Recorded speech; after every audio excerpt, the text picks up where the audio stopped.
And welcome to our friends around the globe. This is Studio W, The Buzz, your global radio network. We circle this thing 24 hours a day, 7 days a week, with some of the finest programs you can find anywhere around the world. And now it's time for Groove Swing Speaks. We've got a very special guest on tonight. He's a groove brother of mine. And without further, hey, Tiffany, how are you? I see Hello. Tiffany. I see Hello. Brother Hicks, Robert Hicks. How are you, brother? He has his mic on mute. Yes, Brother Hicks. Yes, yes, yes. Looking well, brother. Okay, I can't hear you. I have no volume with you. Okay. Oh, sorry about that. Oh, no problem at all. Yes, like I was about to say, we have a very special guest on today. And without further ado, Brother Hicks, I'm gonna let you do the honors. Yes, absolutely. All right. First and foremost, and I'm not sure if you have mentioned the episode number, but this is episode number 91 Wow. of Groove Swing Speak. So Amazing. just Amazing. Yeah.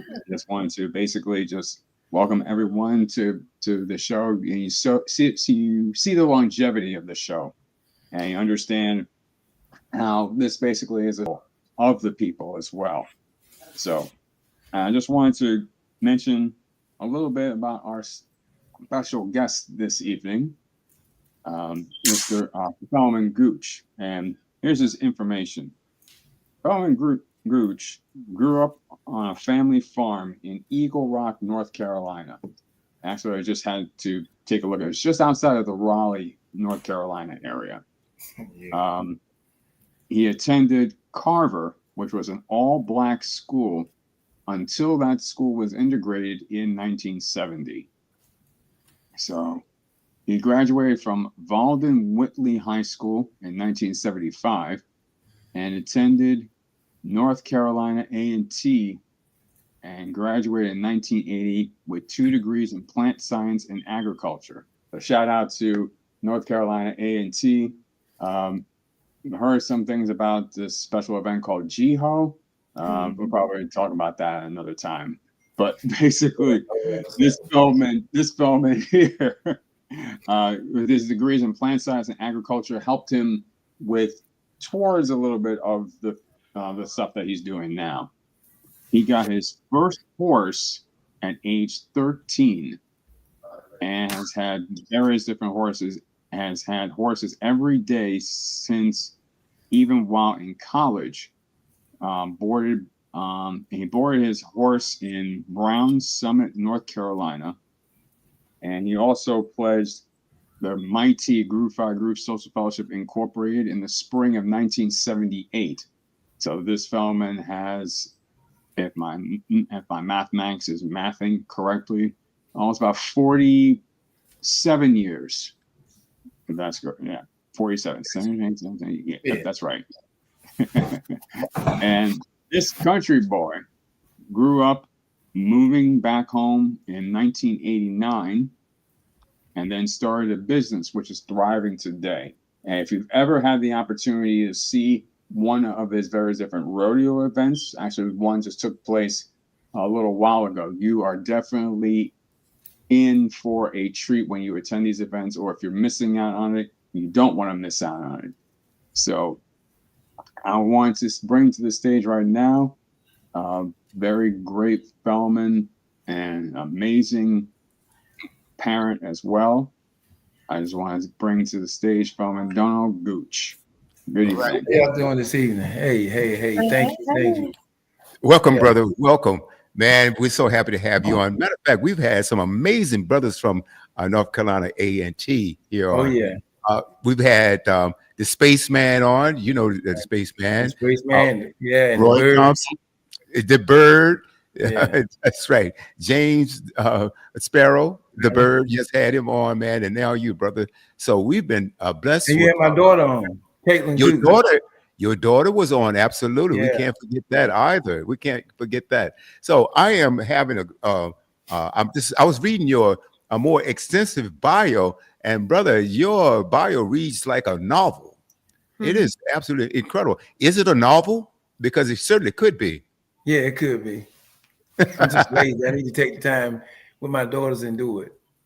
Man, it is absolutely amazing. And so, Tiffany, I don't know whether you read the extensive novel, I mean, the extensive bio or not, but did you read it? And do you have any questions from the extended version?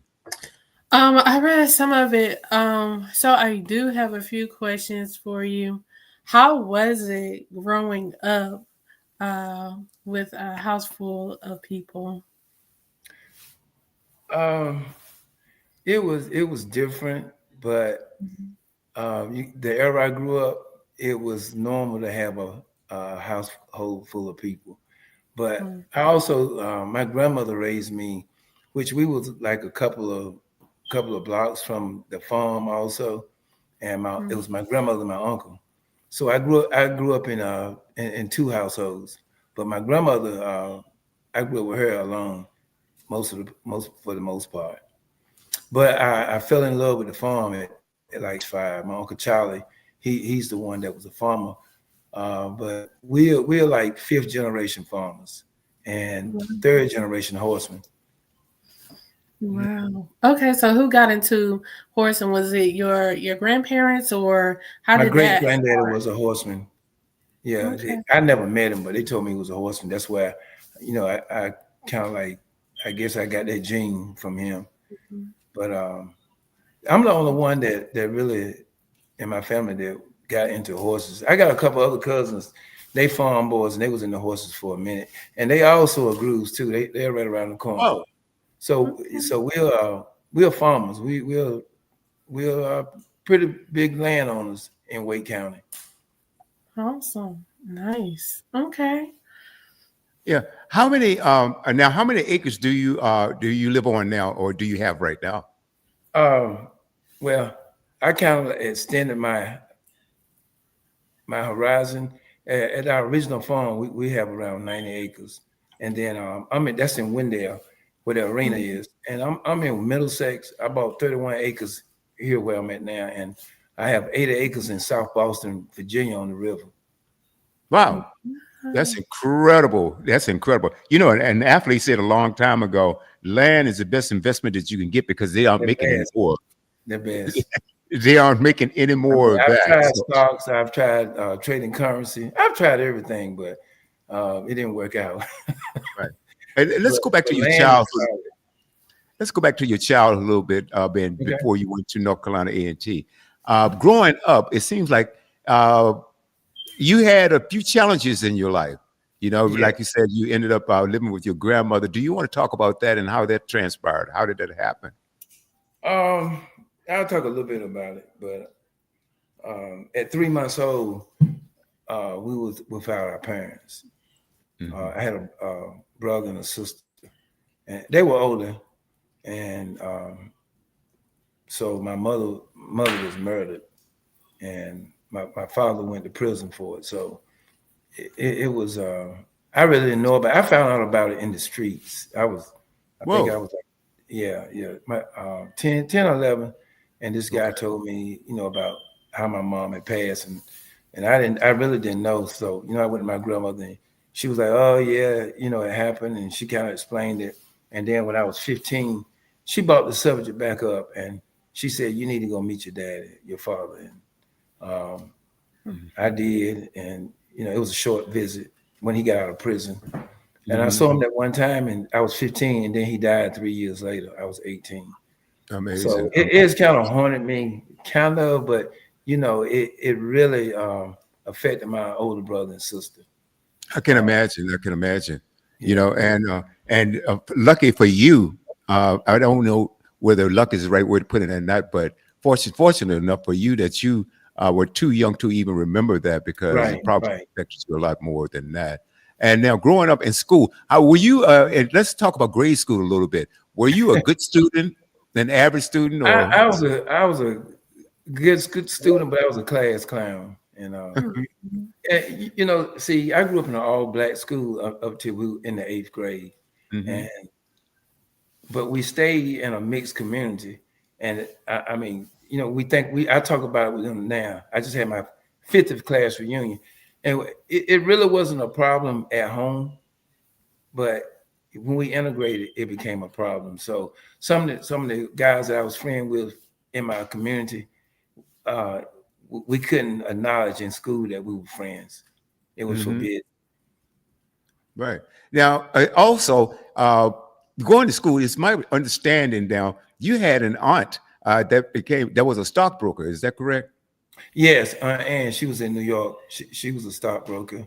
Okay. And what kind of a she No, was go on. learning from a West Indian.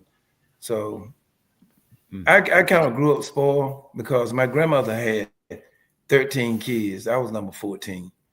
Okay. And yeah, they all was, they were pretty well off monetarily. So my grandmother, we were the first one to have an indoor bathroom. We was the first one to have a telephone. And we weren't the first one to have a TV, but after TV came out, we had it like a year or two later. Also, and this in was your all because my aunts and uncles. also, you talk during your bio, I read how your love of Eagle Rock. Yes. And yes. And talk about what is it about Eagle Rock that's near and dear to you? It was just a small community, and when you grew up as real, you hear people talking about a village. Where Eagle Rock, you really, really grew up as a village, and the adults in Eagle Rock, anybody could whoop your ass. I mean, it was like you go to somebody's house, and you could get a whipping with their kids because somebody was doing something wrong. But the main thing, I remember is you were scared to go home. See, like now, if you beat somebody's child, they're going to tell their mom and dad. Man, you were scared as hell to tell your grandma or your parents because you're gonna get another damn beating. That's how it was. And it's in the same way in school, being, having a black principal and a black assistant principal up to 8th grade. And then when we integrated, it's ironic, all the assistant principals at the white schools were black. And man, capital punishment was allowed. It was. And I remember getting in trouble one time that I remember I got in trouble, and the assistant principal name was Mr. Howard Todd. He was black, and he said, "Gooch, you want 3 licks or 3 days?" I said, "Man, give me 3 days." When I see that, I went home, and my uncle, I don't know if y'all know what a bush axe is, but it's a tool that you chop down small trees and vines with. And he gave me that thing every morning, like 7 o'clock. I was chopping bushes and trees for 3 days. And I was like, you know what? If I ever get in trouble again, I'm gonna take them 3 damn licks. You would take the 3 licks. Yeah, they had a big paddle too. You think you know what I'm saying? That big paddle. Oh yeah. They carried on over to pledging too. Well, and you talk a lot about that little gray house that was your grandmother's house, wasn't it? No, the little greenhouse was my Uncle Charlie and Aunt Gert. That was the other house I grew up. My grandmother had a little gray house. Okay. Yeah. The greenhouse is still there. It's still on the farm. The little greenhouse. Okay. All right. And you talk about riding or having your first horse at the age of 13. And so I grew up in a community where most of the kids, when we was 13, they were getting mini bikes. Mini bikes were real popular. And my uncle was like, "You want a mini bike?" I was like, "Man, I don't want no mini bike. I want a horse." You want a horse? So yeah, we had mules. I grew up with mules too. So we farmed with mules, and we had one tractor at first. Then we got another tractor. But I love those mules. It was Patsy and Red, and you could, I grew up riding them with that bone. Man, that bone was terrible on the back of a mule. I'm telling you. So when I turned 13, I was able to. Oh, by the way, so when you're growing up on a farm, you have your own tobacco. So I had my own tobacco at age 15, but you learn that entrepreneurship early on. Yeah. So and I got my first pony horse, or whatever you want to call it. I was 13, and yeah, so I was riding with the community guys. They had mini bikes, and I was running behind them with a horse. That's how it was. That is funny. That is funny. Amazing. And so so you passed it on now. You have how many children now? I have 4 girls and 1 boy. Now, do all of them ride? nobody ride, but Caitlin. Okay. Yeah, Caitlin is the one that we had on. Yeah. And we could tell the love and passion that she has for horses. And that's pretty Yeah. amazing stuff. I've never been on a horse myself, never been Wow. on a horse ever in life, but I can imagine how much fun that can be. So now you carried your entrepreneurship. Now, did you start a business? Now, I know you started some businesses throughout your career early in Yeah, life. I've been in Now, did everything except for flying the ship, man. I you- failed. A lot okay. of businesses. Yeah.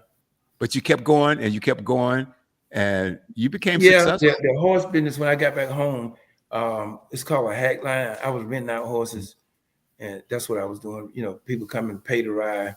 And I did that for like 10 years, and it just wasn't enough money. And at the same time, I worked in my major at A&T for 8 years, and then I left A&T in 88. And I got in the car business, and I sold cars, and I had my own car lot. I did both. But Mhm. I had a horse and carriage business. I was too early. I started a horse and carriage business downtown Raleigh, and I was way before my time. If I was doing it now, it would be a lucrative business, but I don't want. It's a little bit too much work for me. Mhm. But I read something that you going to college that one of your professors suggested that you get a degree in soil. Was it soil management? yeah, Or I went in soil science, plant science, agriculture. The thing about the curriculums are so close.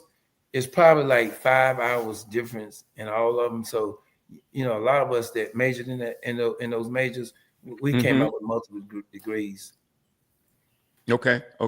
Now besides raising horses and things like that, did you guys do any farming? Now you said some of you had your own tobacco. Yeah, we had tobacco farms up to um, probably 79. No, 80, 81. And my Hmm. uncle got sick, and Okay. he stopped farming. It's probably early late 70s or early 80s. But yeah, Hmm. we were big tobacco farmers, man. Oh, wow. Yeah, yeah. And who were your Back major then that was customers? called big time farmers because the very few people had 100 acres in Wake County, Amazing stuff, man. and that's one of the most expensive counties now in North Carolina is Wake Oh, County, really? which is where Raleigh is, and then Charlotte, which is Mecklenburg County. Hmm. Yeah. You have that's most of our land is going into developing now. No, I understand. Now, when you had your tobacco farms, let me just back up 1 second. Okay. Here in Richmond, Virginia, they have the huge manufacturers like Philip Morris. You had American Tobacco. Did you guys sell to those major manufacturers? They had buyers here. In the big marketplace was in Wendell. It was we had like 6 or 7 big farm warehouses, tobacco warehouses, and that's where you crop your tobacco and after you cured it, that's where you took it to was the marketplace. Was I hit see. we did Wendell, and my uncle also sold. It's ironic. He sold in South Boston, Virginia, also, which I didn't know until I had bought a ranch in South Boston, Virginia, and my we are really cousins, but we grew up like brothers. And he said, we used to sell tobacco in South Boston. I was like, what? He was like, yeah, we sold tobacco in South Boston, Virginia. No, that's pretty cool stuff. I'm gonna toss it over to Robert before I come back with some more questions. Robert? Okay. Yes, absolutely.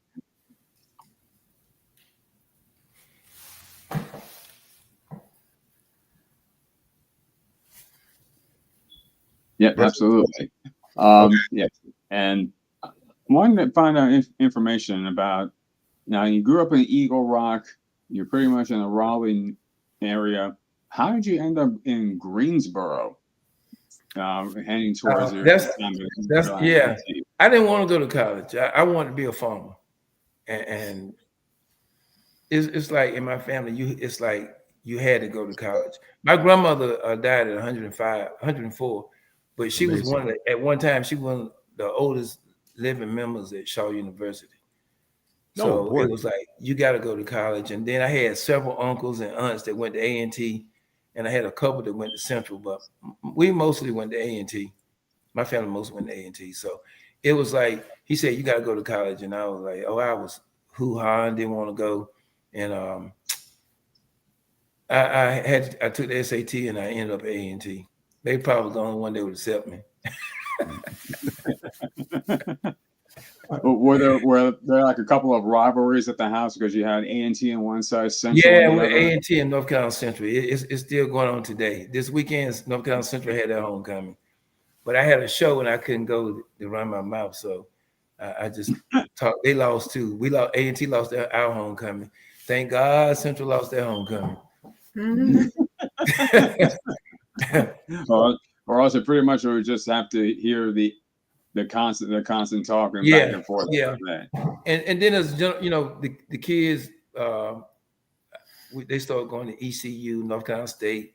I got nieces graduated from UNC, UNC Charlotte. So it's kind of spread it out now, but still the rivalry. Even though they went to those schools, they either picked Central because their parents went there.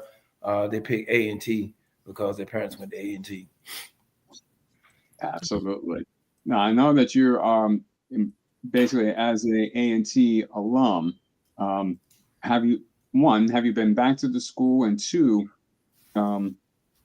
would there be kind of a program that you would probably might want to take a look at, and maybe helping out students who probably want to get into your industry, or at least in that? Yeah.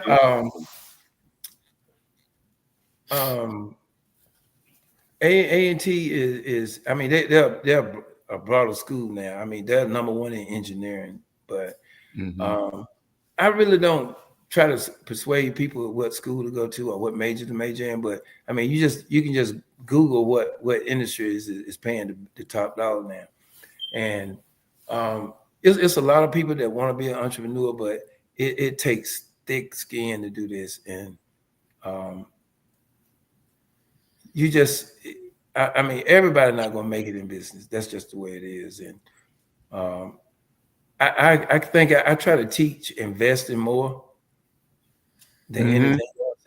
And I only can teach what I know, and I only know land, buying houses. So, that's what I teach mostly, trying to invest in land. And for a lot of blacks, they're not familiar with how they can buy land, raw land. And I really push Ag Carolina. That it's a bank. It's in every state. It's called Ag Carolina, and it's people that want to buy land and want to pursue farming. But you don't have to farm, but you can still purchase the land through them. But they got programs in animals, plants, everything. So it's worth checking out. Okay. Absolutely. Hey, you guys continue. So somewhere in there, I discovered. See, it was 14 years ago, and I saw in my area a lot of Spanish people was moving here, and the Mexican population, they were taking over the farming. They took over farming at first. I mean, they didn't take it over, but people were hiring them to work farms, and then they started hiring them to work construction, and I was like, you know what, I can't compete with that, because I had a small business in building houses too, and just doing construction, and it was tough. So I was like, now what can I do that I don't have to compete with them? And I just discovered that entertainment with them, they didn't have nowhere to go, and I opened up 14 or 15 years ago Goot Sports Arena. And we started bull riding and horse. I have a racetrack too. So the Spanish people, they are deep into horse racing and bull riding and entertainment. So it grew. The first show I did had like 100 people, and before the summer was out, we had 400, and that's how it grew. Now I do shows. We have, like last weekend, we had almost 5,000 people. Wow, amazing. Hey guys, I'm gonna have to reset this page here. SB, continue to talk. I'm gonna refresh this page because Facebook keeps kicking us out. So continue the conversation. All right, let's do this. Yes, absolutely. And basically, I would say that one of the things that you happen to just get involved with, but interestingly enough, horses weren't the first, wasn't the first love. You actually were involved in another sport. You want to get into involvement with that? Oh, wrestling. Yeah. Oh. Yeah, I was in Tell us high what school. was about Yeah, I that. wrestled in high school, and it was easy for me. Most of my matches was forfeited because I wrestled what they call 98. Didn't know damn about to win. Well, I weighed 98, so I just had to go out and raise my hand. It was a forfeit, but it was a few wrestlers. But I wrestled, and it was another group. Well, we both played together. Jerry Perry, he became state champion. He was really, really good. I was okay. I was good, but I wasn't good as Jerry. And Jerry wrestled one weight class above me. And this was basically like the I was about to say amateur wrestling, but this is like Greco-Roman Yeah. wrestling. It's not like the it was real wrestling. It was real. It wasn't what well, obviously we know of JYD, but the idea is basically that you had a really good skill with wrestling as well.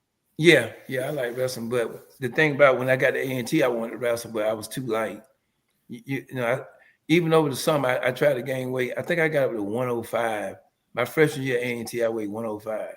I mean, I Wow. was tiny.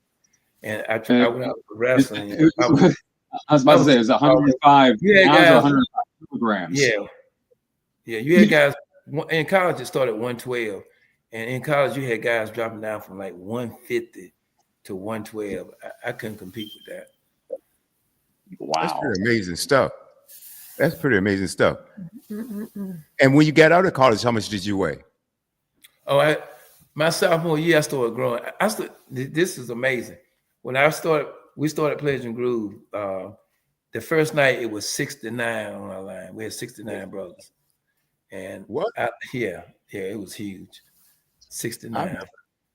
I've never heard of a line that large. Oh yeah, it was 69. You should have asked Spaceman. He'll tell you about it. But it didn't last for a couple of nights, and it dropped down to like 30 something, and then it went from 30 something. After a week, it was down to 16 roots, which that's what we went over. 16. It was a huge thing at A&T. They had never seen that many people online. In fact, I've never heard. yeah, Magnificent 16 roots. So it was a big line. That's pretty And amazing. it was a diversified line too, because I was talking to one of my line brothers. He was from New Jersey, and this guy started fishing. And when we was on line, you would have never picked him to be the fisherman on the line. It's no, because he was cool and from New Jersey. Yeah, y'all know what I'm talking about. That, Yeah. but he had no country in him at all. And now, I mean, he for the last 20 years, that's all he does is fish. Right. That's nice. Let me tell the audience this. Hey, guys, if you listen to us right now, go to YouTube or LinkedIn or the William A. Brown at Studio W page. Our main page is, they keep kicking us off that. So, but we want to continue this. Now, Gooch, you started so many businesses, like you mentioned that before. I remember, like you said, you sold cars, but before that, you had started a business also. Tell us a little bit about that and your quest and your desire for to be an entrepreneur, because it seems like there's so much work for yourself. So many. Which one you talking about? Oh man, I was looking earlier, right? I think while you were in college, you started a business. Didn't you start a business while you were in college? Well, I sold plants while I was in college. I sold plants, and also I got into entertainment, and I rented. When we went over, we started having parties at this place. I met this lady that was the manager of a place called the Carriage House, and man, for a couple of years, that's Groove 5. That's how we raised money, was at the Carriage House, and then I was the president for a couple of years too of my chapter. Okay. And tell us a little bit of growing up. Tell us a little bit about your challenges and why you didn't quit. You just kept going. Tell us a little bit about that. I think that's that farm mentality, because Hard work. Yeah, just hard work. And the thing about me was I like the outdoors. You know, I hunted. I was a hunter. I was a fisherman, and I just like the outdoors. So um, I saw my uncle go through not it was a class act lawsuit back then because they wouldn't loan black farmers money, and a lot of farmers lost their land. And the only reason we didn't lose our land is because he didn't believe in going out buying these expensive tractors and trucks. Man, we had the bare minimum. We had mules and had an okay pickup truck, and I mean, it was really tough. It was really tough. I kind of got it was a little bit easier when I came along, but my Ron and Brian, they really they came along when it was really tough. And I now, did have one tractor, so I was driving a tractor when I was 6 years old. well, I saw something else of you. I was reading about you even got into selling cars, and I think was it your college roommate or a best friend? Jerry. Yeah, Jerry. So this is what happened. So when I graduated from college, I started out with, let's see, so this is 1980, and I worked for A&T, but it was a federal program I was on, and they started me out with $17,000 a year. Man, I thought I was rich. $17,000 a year for a 20-year-old, and in 1980, that was a lot of money. So I had been talking to, Jerry had left, and he came back home to Raleigh, and he got in the car business, and we was at homecoming. We came back to homecoming. It's like 82 or 83. And, I was kind of like running my mouth like, yeah, man, I make $17,000 a year. And he was like, Goose, that's no money. I was like, wait, where you going to make that kind of money at? So he showed me a W-9 form, his first year in the car business. And this was like 1982. He made $40,000, and it just blew my mind. Yeah. And yes. So like 8 years later, I was like, you know what? He was by 1990, Jerry was making $100,000 a year, and I was like, oh hell no, I'm giving this up. So I kind of got fired too because I was kind of wild at that time, and I came back home and I got in the car business, and man, I only outsold him maybe twice in 10 years. We worked at the same place. We were housemates. Wild as hell, spending a lot of money. And sometimes me and Jerry, we look at it between the two. Sometimes most time we were making like 20 grand a month, and our lights would get cut off. Oh my goodness. Yeah, it was crazy. We were wild. Yeah, it sounds like you guys just parted. You made the money. Yeah, we both parted. We both went. We went in the car business. He had a lot, and I had a lot, and both of them failed, but. We did other. He went in the construction also, paving, and I went into entertainment, and it worked out for both of us. Okay. And now you also mentioned that with those fancy suits, and I guess you had some bling too.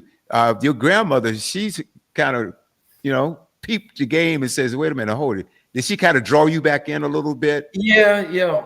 She was like, "You doing something?" I was doing drugs. I was getting high. And just partying, and when I came back home with my grandmother just to visit, I still had to be in the house by 11 o'clock. Oh man! Yeah, I'm 20 something years old, and I had to be in the house by 11 o'clock for real. It sounds like go on. And I grew up to respect your elders, so if she said 11 o'clock, that's what it was. 11 o'clock. Right. And but now I was a good kid in high school. I didn't drink. I didn't do nothing. I was an athlete, and I didn't do no kind of drinking or nothing. In fact, when I played in 7th, 8th, that was the first time I would drink wine. And they was kind of like looking at it. Like, he don't drink. So, my line brothers was like taking my slack. But when I grew up, my friends in my neighborhood, their parents wouldn't let them drive their cars. I had to drive the car. So it had to be like, I had to be in the car every time. It was like their parents like, no, boy, you ain't driving my car. You go get, and everybody called me by my first name, Don Gooch. That's what they call me. They didn't say Donnell, they said Don Gooch. So it's like, if you ain't getting Don Gooch to drive, you ain't using the car this weekend. So it was like 5 of us that grew up in the neighborhood that was real close, the same age. So we kind of like rotated on driving cars every weekend. And tell us, Now, so you've done so many different things, and how did it come back full circle to now you're back being a horseman, where you never left that really, but you came back. You tried so many other things, but you came back. Tell us a little bit about how did you come back full circle? It's just that being instilled in you when you look. You know, everybody don't come back home. Everybody don't come home. But I don't know what it is. My mother's a Goodson, and my daddy was a Gooch. But on my Goodson side, in our area, like I said, it's Michael Goodson, Ivan Goodson. They all came back and farmed. We all came back to farm. So it's I guess it's kind of like the way we grew up. It just never left us. And we all left. They taught school, and just finally came back home. It's I can't describe. I guess it's just in your blood. Some of us, it's just in our blood to come back. Because a lot of them didn't come back. They hate the farm. Like, man, I ain't never going back ever. Well, I liked it, so I came back. And my two cousins, they came back. I heard. I'm gonna toss it over to Tiffany in a second here, but I heard something about that you won an Emmy. Is that correct? Yeah, Southeastern Emmy. It was called the Black Cowboy. And what I did was I went on trail rides for like 5 years. I went there. We have a trail riding organization, and I went to every trail ride just about for 5 years. And I was taping, and then this young lady came to me, and she was like, she saw some of my video, Kenyatta Mangum, and she was like, I think I can do something with this. And she took it and put it together, and we won an Emmy with it. Oh, that's pretty cool, man. Tiffany, I promise to toss it over to you without me hawking the whole thing here. Tiffany? Okay, so you just brought something up. So is your first name, is it pronounced Donnell? Well, I know, because it was Donald up till I got the A&T. So when I got the A&T, you know how you going through registration, and this lady was like, your name don't have a D on it. I was like, yes, it does. And then she, you have to have your birth certificate. I ain't never looked at my birth certificate until I got in that line, and I looked down at it and said Donnell, D-O-N-A-L. So I called my aunt. I said, Auntie, my Aunt Effie. I said, my name is what is my name? She said, oh, your mama named you Donnell, but we've been calling you Donald. So that's how I found out my name was Donnell or Donald. Wow. So, okay, so do anybody call you by Donnell or no? No, everybody call me Gooch. Gooch. yeah, everybody call. So, and my kids are the same way. My son is here. So when we all get together, it's like, okay, you got to say something other than Gooch. So all my kids, they'll call Gooch until we get together, and then they'll say the first name, but they still call old man Gooch. But and then my son is a junior. I got one boy. He's a junior, so they just call him Donnell. Okay. And just to go back a little bit, I know you kind of spoke on it about, your line that you was on with your brothers, but tell us, how did you even get introduced to Groove? Like, what made you choose Groove out of all the others? Honestly, the damn colors.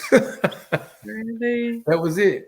I don't know, something about black and white just attracted me. And then I saw the guys on campus, and they really weren't my type, because they were wild. The grooves was wild, and I was like, nah, I want to play something. I'm gonna play something else. And then my homeboy Jerry, the one I was talking about, we just been so tight all our life, and he was like, man, we need to pledge Groove 5. I'm like, man, I ain't pledging no damn Groove 5. And he talked me into going to the Smoker, and it was so many people in there. I mean, that kind of encouraged me too, because that Smoker probably had 100 people in it. Oh wow!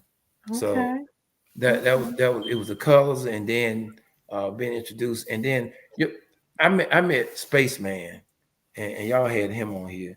That brother, he kind of like, I was attracted to him, and in his wisdom, and when he found out I was a farm boy and all the stuff that I like, fishing, because he liked fishing, he was like, you really are unique, and he was like, yeah, come on, play his groove. We need to change anyway, because the when we played, it was a lot of hazing, a lot. And uh, in fact, groups that got kicked off campus, they had been off campus for like 3 or 4 years when I pledged, and then I pledged underground, and then I became the president. We came back and we got them back on campus. We got back on campus. So I actually pledged underground. They were really trying to change, but it was some brothers that didn't want to change, and they were kind of rough on us. But that's why so many people drop, man. You start out with 69 and you end up with 16. That's a lot of people leaving. Yeah. Gotcha. But Spaceman, even after I pledged, I stayed in contact with him, and like I was telling Brother Brown, he was A&T. He went down. He went down in history as far as a track coach. So I stayed in contact with him, man, and just talked to him a lot. Okay, my other question is, I know that you said that you your main thing is horses or entertainment in regards to horses and bull riding. But my question to you is, I know that there's black farmers or black farmers associations. Are there anything for black fishermen? I never heard that before. Well, with the internet, yeah. So if you Google it's now we got black fishermen.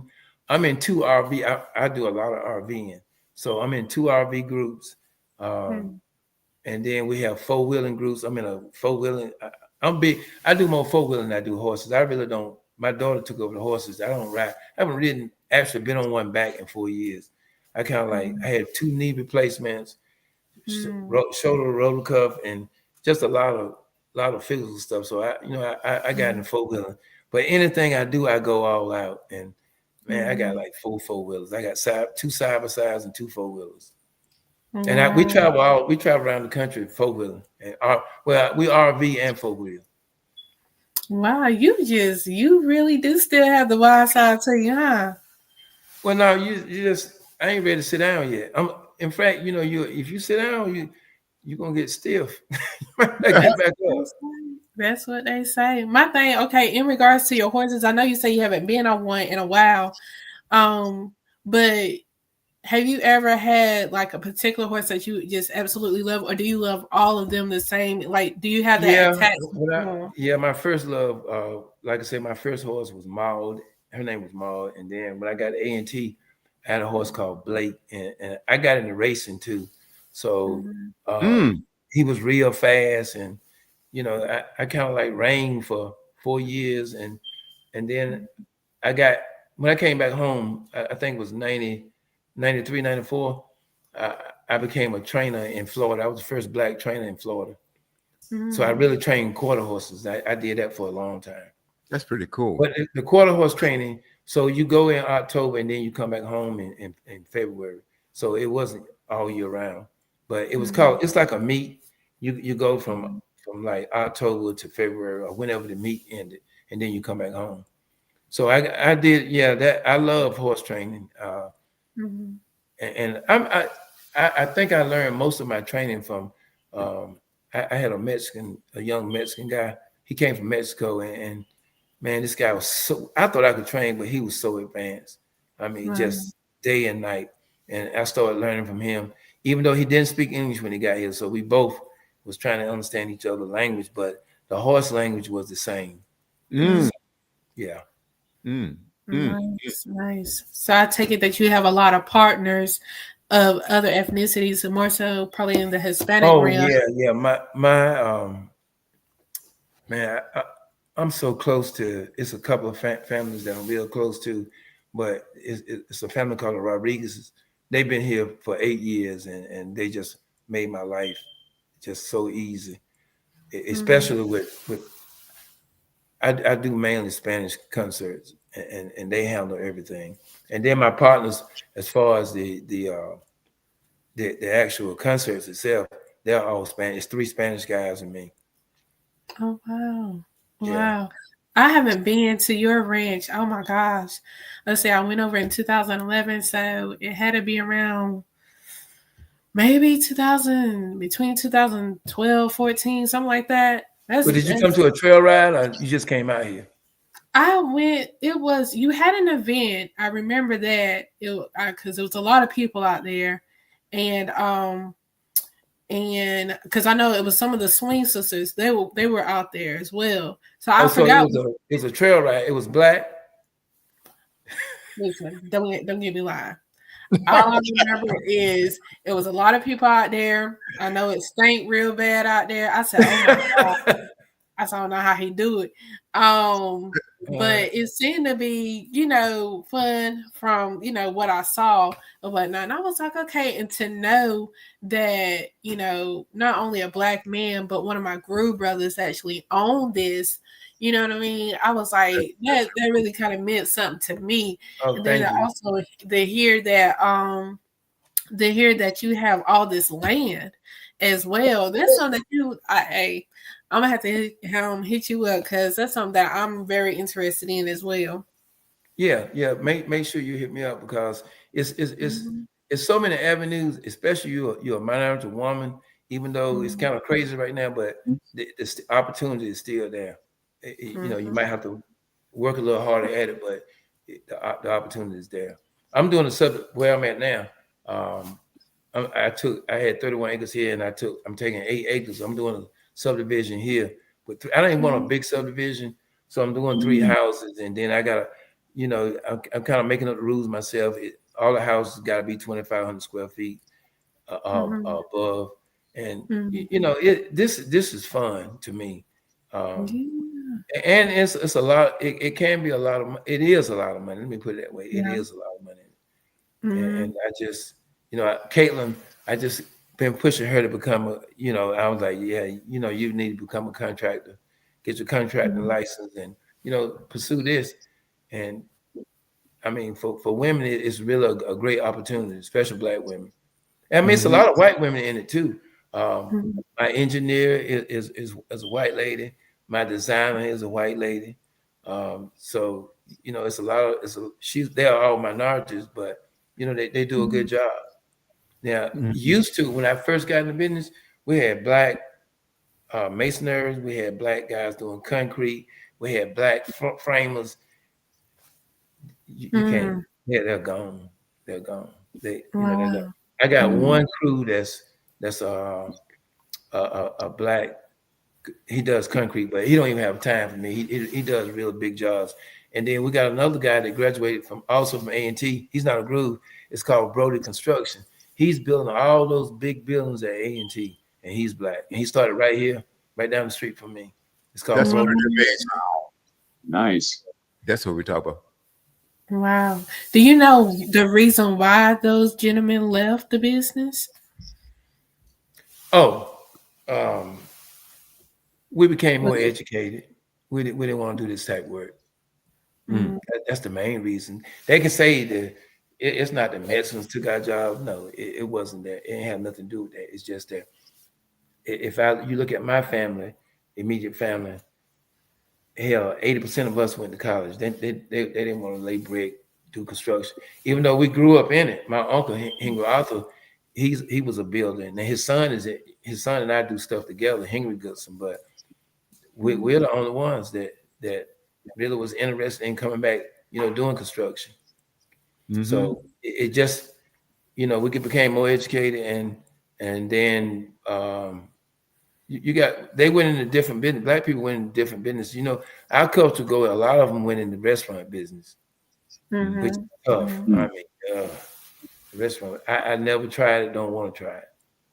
Why? Restaurant business. Oh, it's a lot of work. I got friends that own restaurants. Man, it's tough. I can understand. I see that. Yeah. Okay. I mean, you think about how many soul food restaurants here. I mean, it used to be soul food restaurants everywhere. Now we only got a couple soul food restaurants.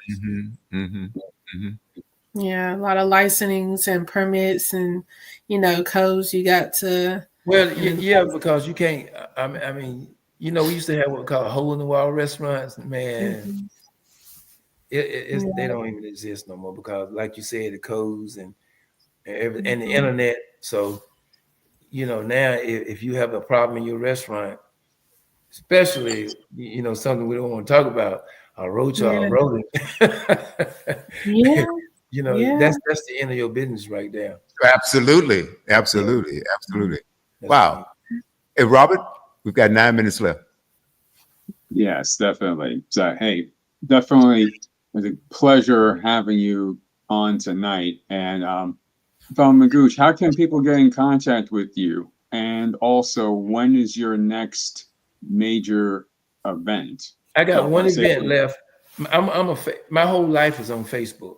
I mean, it's Donnell Gooch. I got two major Facebook. It's Donnell Gooch, my name, and then the other one is Gooch Sports Arena. Gooch Sports Arena is mainly Spanish, but I have a lot of black followers now. Like I did a post Saturday on Gooch Sports Arena, and it said 75,000 views and 4,000 interactions. It's big. It's real big. But yeah, both of those. But for our audience, it's probably just Donnell Gooch Facebook. Mm-hmm. Mm-hmm. Nice. And then my phone number. I've had the same phone number 30-some years. It's up there too. So I get people calling me like, I just call to see if this Gooch. I'm like, yeah, I still got the same number. So, with your entertainment business, tell us. So, do you have a lot of Southern Soul artists, or is it a mixture of R&B, Southern Soul, or what is it? I did R&B 8 years ago, and I said I'll never do it again. But Okay. I came back this year and I did it. It was successful. The atmosphere changed, the tones changed.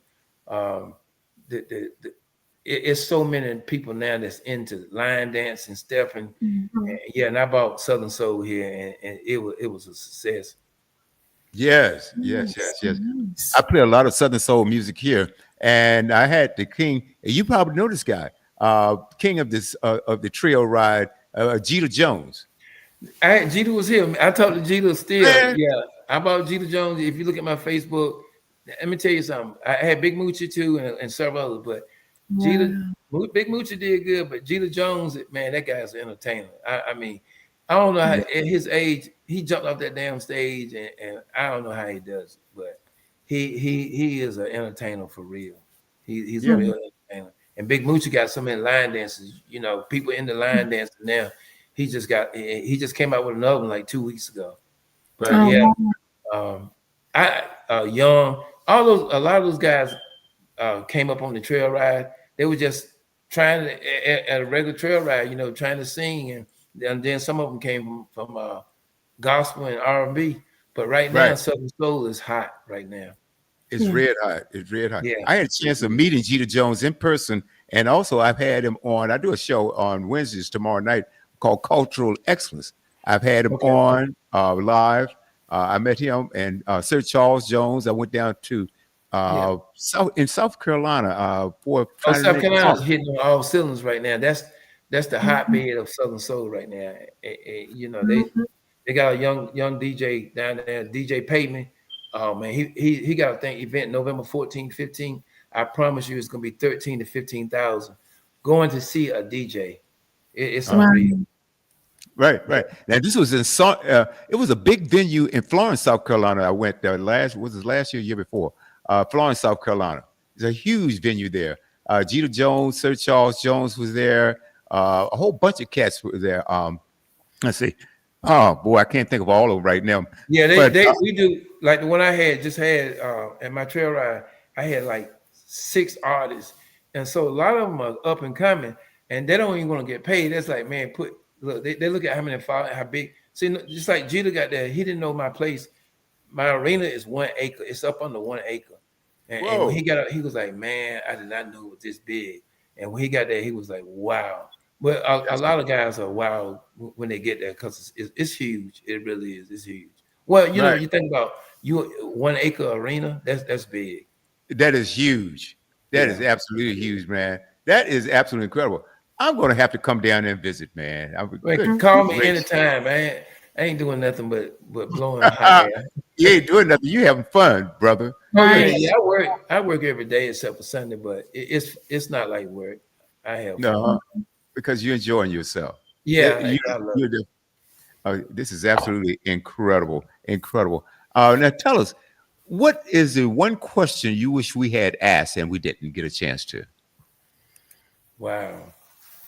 Um, well, you kind of, you guys really cover me, but the only thing I got is that we really didn't talk about is I got 31 years clean, and recovery Wow. is real important to me. Yay. That's Yes. incredible. Yeah, That's awesome.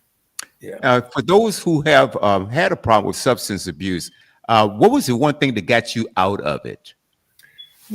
I reached out for help.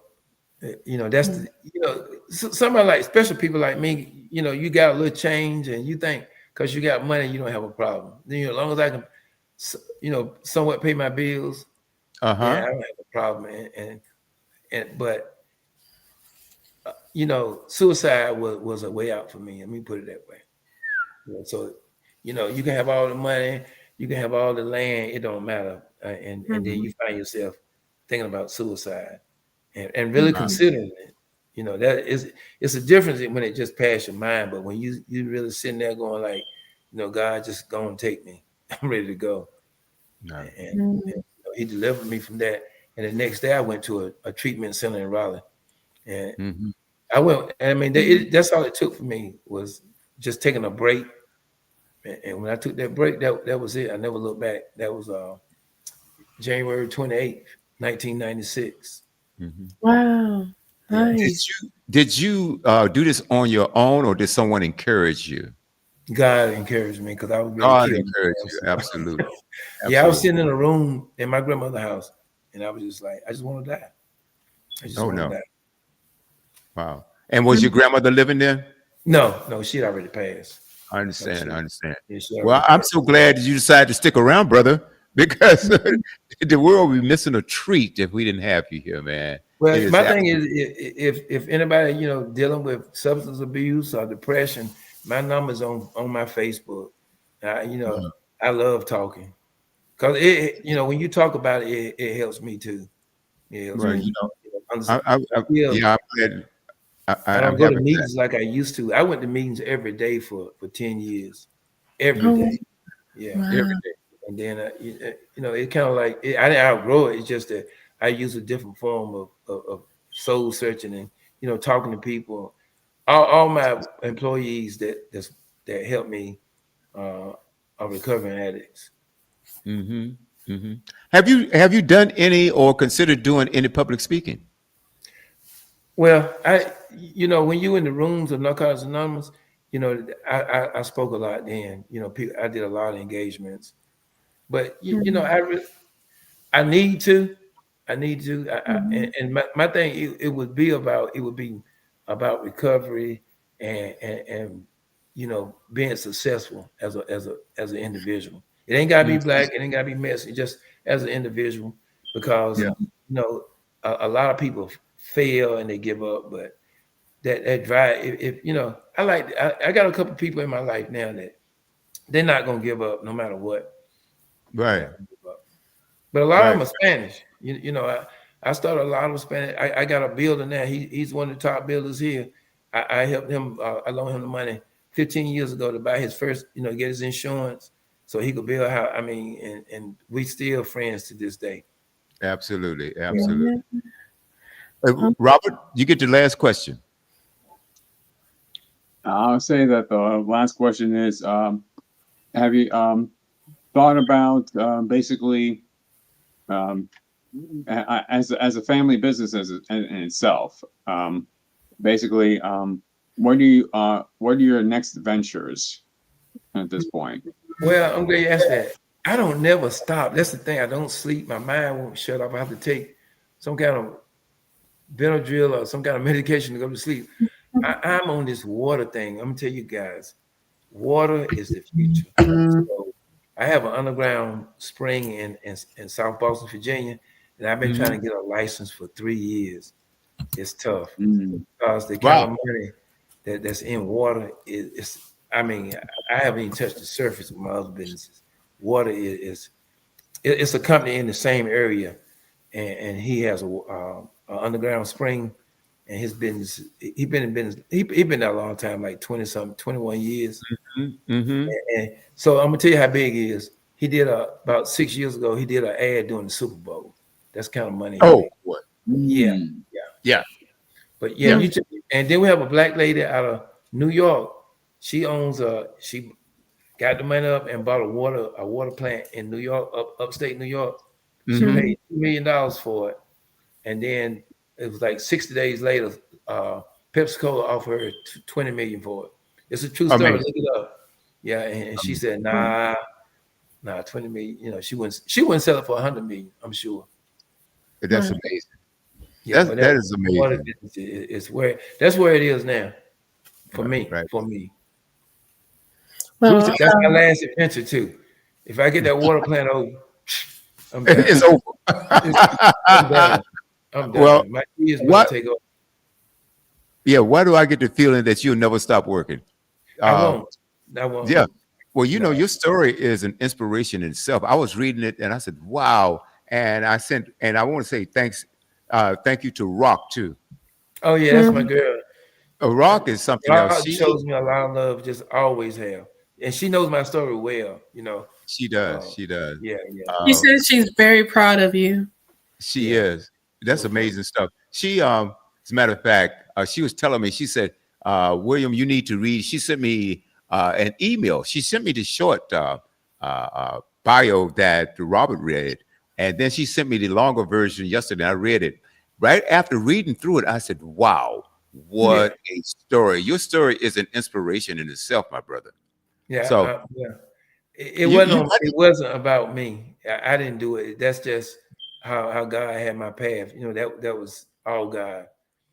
You Wow. know, and that's, you know, whether you believe in a higher power, God, or whatever, you know, that's I know there's something else other than me. And my decision making is terrible. Trust me. You've done well for yourself. Like I said, it's and would you be willing to come on some other platforms that we have? Definitely. Just let me know, man. Because I would like to share. I gotta give this stuff back other than my kids. I've got to. I would love to share your story. We have the different audiences, various shows because we're on 24 hours a day. Music, talk, sports, comedy, entertainment, a whole lot more. And we have about 3 or 4 different talk shows. And I would love for you to be a guest on it because, like I said, your story is an inspiration. And it's a story that needs to be told. I really appreciate that. Yeah, I can't wait to get on the music because I danced for 8 years. Oh, Oh yeah, I was terrible. I was bad. Oh man. Yeah. That's another life too. It's amazing stuff, man. Entertainment, I tell you. Entertainment. Love it. Love it. Robert, anything else before we exit? Basically would like to say, get the opportunity to look at Feldman Gooch's company, his business, and also get a chance to replay this story because it's really an inspiration for a lot of other people who are getting involved in just any industry at all. If you're an entrepreneur, if you happen to be doing something that you love to do, his story is definitely going to give you some insight and maybe even some motivation for you to be able to do what you love to do. Right. Well, I appreciate you guys having me on. And like I said, anytime I can help, be on one of your other platforms, just let me know. Absolutely. I'm definitely going to give you a call, my brother, because like I said, we have several other platforms. And I want you to thank you for taking your time out of the day to come on with us, man. Oh, anytime. It's been an absolute pleasure, brother. Okay. So thank you, that, guys. with that, ladies and gentlemen, that's another excellent episode of Groove Swing Speaks. So keep it locked right here on the Buzz, 24 hours a day, 7 days a week, with some of the finest programs you can find anywhere around the globe. Brother Goose, Brother Robert, thank you. Got 3 G's in the house. 3 G's, man. Come on. All right. All right. I see you, brother. Appreciate it. My pleasure, brother. All right.